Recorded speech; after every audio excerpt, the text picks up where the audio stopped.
Yang pertama, teori behavioristik. Pengertian teori behavioristik ini adalah memandang bahwa belajar merupakan perubahan tingkah laku sebagai akibat dari adanya interaksi antar stimulus dan respon.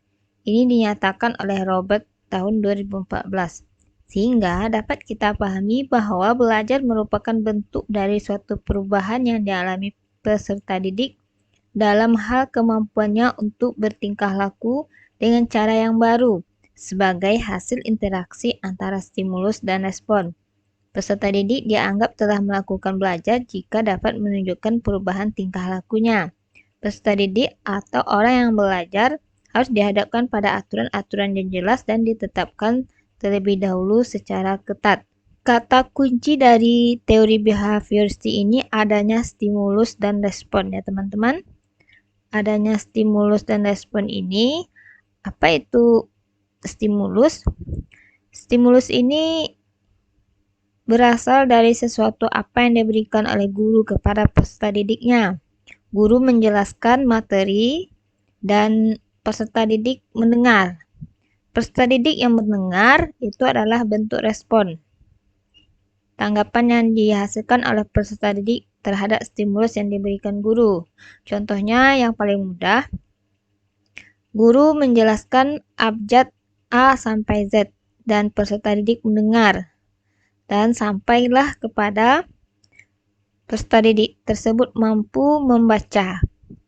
Nah, dengan peserta didik tadi membaca, maksud saya bisa membaca, maka disitulah teori behavioristik ini prosesnya.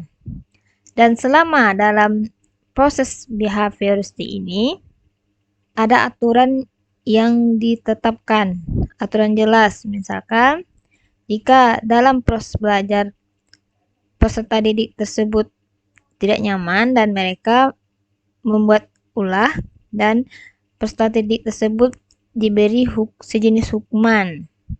Nah, hukuman yang mendidik, namun hukuman tersebut tujuannya sangat baik. Nah, itu teori behavioristik. Dan teori behavioristik ini lebih cenderung kepada guru. Peserta didik mendengarkan guru. Nah, ini sangat jarang dipraktekkan pada zaman sekarang. Namun ada juga seperti pada pembelajaran PJOK, yaitu pada materi tolak peluru. Jika tidak dikomandoi, maka anak-anak atau peserta didik akan melempar sesuka hati dan bisa-bisa mencederai temannya. Maka memang harus dibuat dengan teori behavioristik. Menjelaskan, kemudian jika peserta didik tersebut melakukan suatu kesalahan yang bisa membahayakan temannya, maka dikasih hukuman. Kemudian pada zaman sekarang ini ada juga teori behavioristik ini dipraktekkan seperti bukan pembelajaran menggunakan PowerPoint. Nah, peserta didik tertuju kepada layar PowerPoint atau layar multimedia. Kemudian peserta didik mencerna dan melihat apa yang ada di PowerPoint. Nah, ini cenderung terjadi satu arah. Tokoh-tokoh aliran behavioristik ini adalah Thorndike, Watson, Clark, Edwin Guthrie, dan Skinner. Untuk tokoh-tokoh ini, teman-teman wajib menghafalnya karena sering juga di dalam ujian tokoh-tokoh ini ditanyakan. Berikut contoh-contoh soal yang sering keluar di saat ujian. Bisa teman-teman menjadi pedomannya. Soal nomor 1. Teori belajar yang mengutamakan perubahan tingkah laku pada individu yang belajar dengan mengutamakan hubungan stimulus dan respon merupakan teori belajar A. Kognitif, B. Behavioristik, C. Konstruktivistik, D. Humanistik, E. Rekonstruktivistik. Dari soal ada kata kuncinya perubahan tingkah laku. Nah, kemudian ada lagi stimulus dan respon. Tadi sudah kita bahas pengertian dari teori behavioristik ini.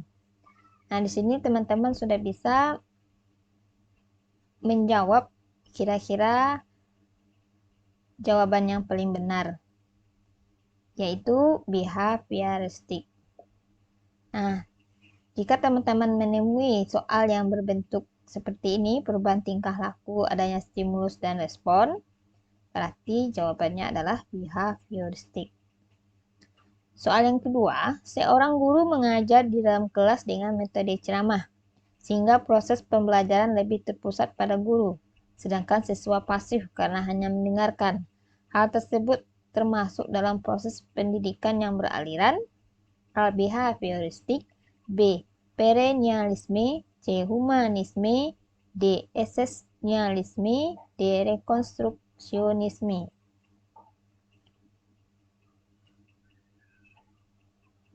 Ya, jawabannya behavioristik. Kata kunci dari soal adanya metode ceramah. Nah, ini ya teman-teman, metode ceramah ini dan berpusat kepada guru. Kalau mode ceramah tentunya berpusat kepada guru. Dan sehingga siswa menjadi pasif. Kalau gurunya menerangkan, otomatis siswanya menjadi pasif. Nah, itu sudah jelas teori behavioristik. Karena kata kuncinya adalah metode ceramah dan berpusat pada guru, siswanya menjadi pasif. Soal nomor 3. Contoh penerapan teori behavioristik yang dapat dilakukan oleh guru dalam praktik pembelajaran adalah A. Membimbing siswa dalam memperoleh pengetahuan baru. B. Menyediakan atau memberikan kegiatan-kegiatan yang merangsang keingintahuan siswa dan membantu mereka mengekspresikan gagasannya. C. Memberikan stimulus kepada peserta didik berupa penataan lingkungan belajar. D. Memahami tahap-tahap perkembangan peserta didik dan menggunakan metode pembelajaran sesuai dengan tahap tersebut. E. Memberikan penjelasan pengetahuan baru. Ya, ini jawabannya benar ya teman-teman, C. Karena di sini ada kata-kata stimulus kepada peserta didik. Kata kuncinya stimulus untuk teori behavioristik. Nomor 4. Teori belajar secara filosofis tentang perubahan tingkah laku sebagai hasil pengalaman teori belajar. A. Behaviorisme atau behavioristik, B. Kognitivisme, C. Konstruktivisme, D. Afektivisme. Ya, kata kuncinya adalah ada perubahan tingkah laku. Ada perubahan tingkah laku dari pengalaman, dari hasil pengalaman peserta didik dalam belajar. Jadi ada perubahan tingkah laku dari pengalaman belajar. Nomor 5, teori belajar yang mendudukkan siswa sebagai individu yang pasif. Nah, respon atau perilaku tertentu dengan menggunakan metode pelatihan atau pembiasaan semata. Munculnya perilaku akan semakin kuat bila diberikan penguatan, akan menghilang bila dikenai hukuman. Merupakan pengertian dari teori A. Behaviorisme, B. Humanistik, C. Sibernetik, D. Konstruktivisme. Kata kunci dari soal itu adanya individu pasif. Terjadinya individu pasif karena guru yang menjadi pusat. Guru menjelaskan, peserta didik mendengar, sehingga peserta didik tadi yang mendengar hanya pasif mendengarkan guru. Ini sudah paham ya teman-teman? Untuk teori behavioristik ini sering muncul di dalam soal-soal. Kita lanjut ke teori yang kedua, teori kognitif. Pengertiannya, teori kognitif ini adalah ilmu pengetahuan dibangun dalam diri seseorang melalui proses interaksi yang berkesinambungan dengan lingkungan. Proses ini tidak terpisah-pisah, tapi melalui proses yang mengalir, bersambung, dan menyeluruh. Ini menurut Siregar dan Hartini 2010. Menurut psikologi kognitif, belajar dipandang sebagai usaha untuk mengerti sesuatu. Usaha itu dilakukan secara aktif oleh peserta didik. Keaktifan itu dapat berupa mencari pengalaman, mencari informasi, memecahkan masalah, mencermati lingkungan, mempraktekkan sesuatu untuk mencapai tujuan tertentu. Untuk kata kunci dari kognitif ini sering dalam soal yaitu mencari informasi, memecahkan masalah. Karena dari kognitif, peserta didik berpikir bagaimana suatu masalah itu dipecahkan. Untuk tokoh aliran kognitif ini ada Piaget, Branner, David Ausubel. Kita coba lihat soal-soalnya dalam teori belajar kognitif. 1. Pada tahap konseptualisasi, kemampuan yang dimiliki oleh peserta didik adalah A. Mampu memecahkan masalah, B. Mampu membuat peraturan, C. Mampu memahami sebuah kejadian, D. Mampu mengalami sebuah kejadian, E. Mampu memahami permasalahan. Jawabannya, mampu memecahkan masalah. Tadi sudah kita bahas di pengertian bahwasanya kata kunci dari kognitif adalah memecahkan masalah. 2. Pernyataan berikut yang menjelaskan makna istilah kognitif. A. Kemampuan berkomunikasi, B. Kemampuan untuk memecahkan masalah, C. Kemampuan berinteraksi, D. Kemampuan untuk mengintegrasikan diri, E. Kemampuan mengemukakan pendapat. Masih memecahkan masalah, teman-teman. Kemampuan memecahkan masalah. 3. Dalam hal belajar antara siswa satu dengan yang lain, kemampuan berpikirnya tidak sama. Hal ini dikemukakan dalam teori belajar. A. Kognitif, B. Conditioning, C. Connectiousness, D. Behaviorisme. Berpikir. Ini kata kunci dari soal adalah berpikir ya teman-teman. Jadi jawabannya A. Kognitif. Kata kuncinya kemampuan berpikir. 4. Penerapan teori belajar Branner dalam pembelajaran sebaiknya memperhatikan hal-hal berikut ini. Kecuali A. Membantu siswa agar dapat melihat adanya hubungan konsep yang satu dengan yang lain. B. Memberikan pertanyaan yang memungkinkan siswa untuk mencari jawabannya. C. Mendiskusikan tentang suatu masalah dengan siswa. D. Mendorong siswa untuk menyampaikan pendapatnya. Jawaban A. Membantu siswa agar dapat melihat adanya hubungan konsep satu dengan yang lainnya. Betul. Nomor yang B-nya, memberikan pertanyaan yang memungkinkan siswa untuk mencari jawaban. Juga betul. Mendiskusikan tentang suatu masalah dengan siswa. Juga betul. Mendorong siswa untuk menyampaikan pendapatnya.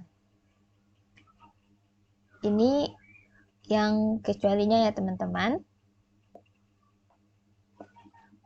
Nomor 5. Teori belajar kognitif mulai berkembang pada abad terakhir sebagai protes terhadap teori perilaku yang telah berkembang sebelumnya.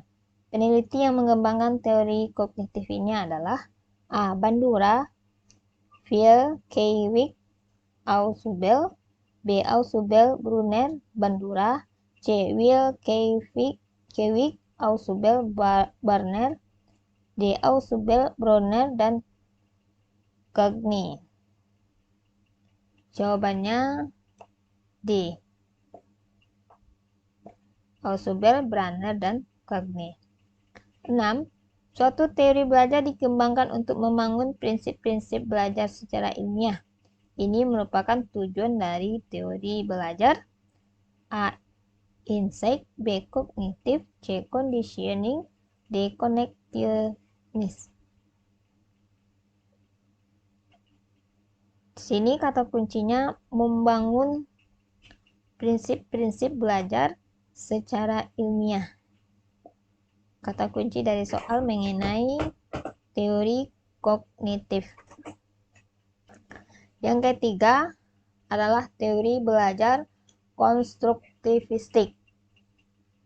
Pengertiannya, belajar merupakan usaha pemberian makna oleh peserta didik kepada pengalamannya melalui asimilasi dan akomodasi yang menuju pada pembentukan struktur kognitifnya, memungkinkan mengarah kepada tujuan tersebut. Oleh karena itu, pembelajaran diusahakan agar dapat memberikan kondisi terjadinya proses pembentukan tersebut secara optimal pada diri peserta didik.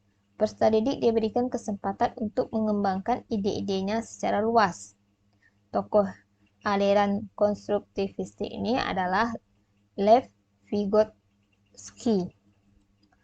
Kata kunci dari teori belajar konstruktivistik ini adalah terjadinya proses pembentukan secara optimal dan mengembangkan ide-ide secara luas. Jadi peserta didik mengembangkan ide-idenya dengan cara mencoba melakukan sesuatu, kemudian mereka jatuh, tidak mampu, mereka mencoba lagi, sehingga mereka tadi menjadi bisa.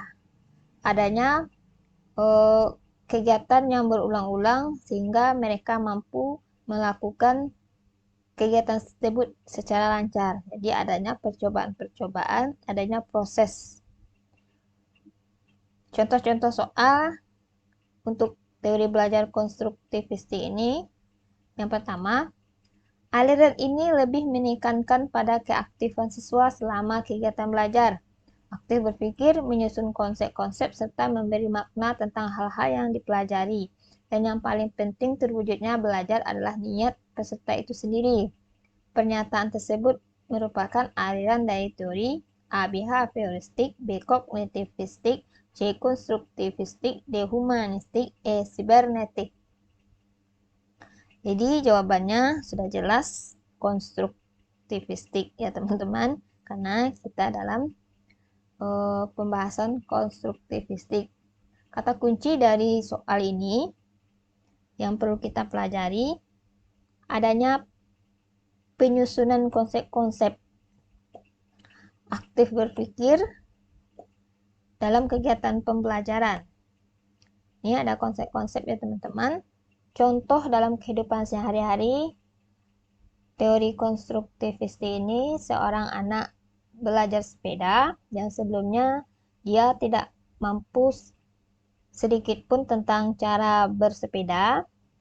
Nah, ketika awal melakukan belajar sepeda, ada jatuh, dengan hati yang kuat, untuk yang kedua kalinya, dia berusaha untuk mengayuh sepeda, jatuh lagi, berusaha lagi untuk mengayuh sepeda. Nah, sampai akhirnya anak tadi mampu bersepeda tanpa ada rasa takut dan bisa mengendarai sepeda dengan baik. Nah, itu contoh dalam kehidupan sehari-hari. Adanya niat peserta didik itu sendiri. Niat mereka atau niat dia untuk menumbuhkan bagaimana cara keberhasilan dari sesuatu yang mereka tidak mampu. Soal nomor 2.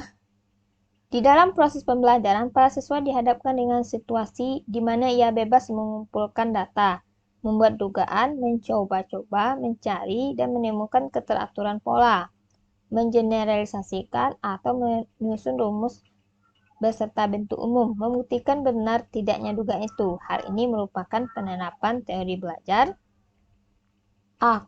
kognitivistik, B. Humanistik, C. Behavioristik, D. Konstruktivistik, E. Sibernetik. Kata kuncinya adalah mencoba-coba. Ya teman-teman, mencoba-coba, menemukan, mencari, membuat dugaan, itu kata kunci dari konstruktivistik. Ini sudah jelas ya teman-teman, kata kunci dari sebuah teori konstruktivistik. Maaf, yang ini ya teman-teman, yang D. 3. Di dalam proses pembelajaran, mahasiswa dihadapkan dengan situasi di mana ia bebas untuk mengumpulkan data, membuat dugaan, mencoba-coba, mencari, dan menemukan keteraturan, mengeneralisasi atau menyusun rumus beserta bentuk umum, membuktikan benar tidaknya dugaan itu. Hal ini merupakan penerapan teori belajar A. Kognitivistik, B. Humanistik, C. Behavioristik, D. Konstruktivistik, E. Sibernetik. Kata kunci dari soal ini adalah membuat dugaan, mencoba-coba, mencari keteraturan, mengeneralisasi dan menyusun rumus beserta bentuk umum, dan membuktikan benar atau tidaknya dugaannya itu. Nah, ini adalah bentuk dari kata kunci konstruktivistik. Sudah paham ya teman-teman? Kita menemukan mencoba-coba, seperti yang saya jelaskan tadi, adanya anak-anak bersepeda, belajar bersepeda. Di dalam belajar juga demikian, adanya anak-anak mencoba mempraktekkan suatu pembelajaran. Mereka tidak nyerah untuk belajar sehingga mereka mampu melakukan sesuatu. 4. Belajar dalam perspektif konstruktivisme lebih menekankan kepada A. Hasil, B. Pembelajaran, C. Nilai, D. Proses. Nah, ini sudah jelas ya teman-teman, proses. Karena proses yang terjadi itulah yang konstruktivisme. Proses dari, saya contohkan lagi dari sepeda tadi, proses dia dari mulai terjatuh sampai mereka berhasil, itu yang disebut konstruktivisme. Teori yang ketiga yaitu teori belajar humanistik. Teori belajar humanistik ini pengertiannya adalah belajar untuk memanusiakan manusia. Proses belajar dianggap berhasil jika siswa telah memahami lingkungan dan dirinya. Dalam proses pembelajaran, guru dapat menawarkan berbagai sumber belajar kepada peserta didik, seperti situs-situs web yang mendukung pembelajaran. Inti dari pembelajaran humanistik adalah bagaimana memanusiakan peserta didik dan membuat proses pembelajaran yang menyenangkan bagi peserta didik. Tokohnya adalah David A. Kolb. Kata kunci dari teori belajar humanistik ini adalah bagaimana peserta didik nyaman dalam belajar. Misalnya dalam pembelajaran, peserta didik bisa mencari sumber dari buku, mungkin dari Google, bisa bertanya kepada teman, bertanya kepada guru atau orang tuanya. Nah, ini teori belajar humanistik. Seorang guru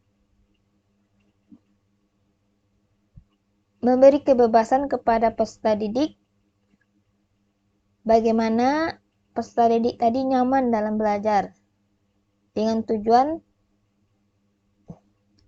bagaimana peserta didik tadi nyaman dalam belajar sehingga tujuan pembelajaran tercapai.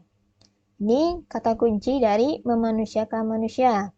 Jadi guru tidak memaksakan kehendaknya harus dari buku, harus dari internet, tidak. Tapi guru memberi kebebasan kepada peserta didik mencari sumber yang mereka senang. Itu untuk teori belajar humanistik. Contoh soalnya, seluruh komponen pendidikan memiliki tujuan yang sama, yaitu membentuk manusia yang ideal, manusia yang dicita-citakan, yaitu manusia yang mampu mencapai aktualisasi Pernyataan tersebut merupakan bagian dari teori A. Behavioristik, B. Kognitivistik, C. Konstruktivistik, D. Humanistik, E. Sibernetik. Kata kuncinya di sini adalah membentuk manusia yang ideal. Manusia yang ideal sesuai dengan karakternya. Jadi, yang kata kuncinya adalah humanistik. Yang kelima, teori belajar sibernetik. Pengertiannya, sibernetik merupakan usaha guru dalam membantu siswa untuk mencapai tujuan belajarnya secara efektif dengan cara memfungsikan unsur-unsur kognitif siswa, terutama unsur pikiran di mana unsur tersebut untuk memahami stimulus dari luar melalui proses pengolahan informasi. Proses pengolahan informasi adalah sebuah pendekatan dalam belajar yang mengutamakan berfungsinya memori. Model proses pengolahan informasi memandang memori manusia seperti komputer yang mengambil atau mendapatkan informasi, mengelola dan mengubahnya dalam bentuk dan isi, kemudian menyimpannya dan menampilkan kembali informasi pada saat dibutuhkan. Metode ini bisa terwujud apabila peserta didik dapat mengolah informasi, memonitor, dan menyusun strategi mengenai segala informasi yang diperoleh. Teori belajar sibernetik ini tokohnya adalah Landa, Pass, dan Scott. Kata kunci dari teori sibernetik ini adalah adanya proses pengolahan informasi yang mengutamakan dan berfungsinya memori, dan adanya sebuah teknologi yang dalam proses belajarnya, adanya teknologi yang membantu dalam proses belajarnya. Contoh, dalam proses belajar daring saat pandemi, peserta didik memiliki HP dan guru memberikan tugas atau proses belajar dengan cara daring atau dengan cara Google Meet dan Zoom. Peserta didik belajar melalui jarak jauh menggunakan teknologi berupa HP atau berupa laptop. Nah, intinya dalam sibernetik ini adalah belajar yang menggunakan teknologi atau peralatan komputer. Bisa berupa laptop atau HP. Jadi itu kata kunci dari teori belajar sibernetik. Contoh soalnya, aliran ini lebih menekankan bagaimana kegiatan pembelajaran menjadi menarik, artinya mendapatkan perhatian dari peserta didik. Diperlukan alat bantu. Alat bantu ini sejalan dengan perkembangan teknologi informasi. Teori ini tergolong aliran. Ya teman-teman, sibernetik kata kunci dari soal. Ini contoh soal yang sering keluar, itu adanya alat bantu, dan teknologi informasi, sejalan dengan teknologi informasi. Ini kata kunci dari sibernetik. Mungkin teman-teman untuk penjelasan mengenai teori belajar sibernetik yang mungkin sebelumnya teman-teman susah membedakan dan sering kesulitan. Mudah-mudahan dengan penjelasan saya, teman-teman bisa paham mengenai teori belajar ini. Semoga lulus. Amin, amin, ya rabbal alamin. Assalamualaikum warahmatullahi wabarakatuh.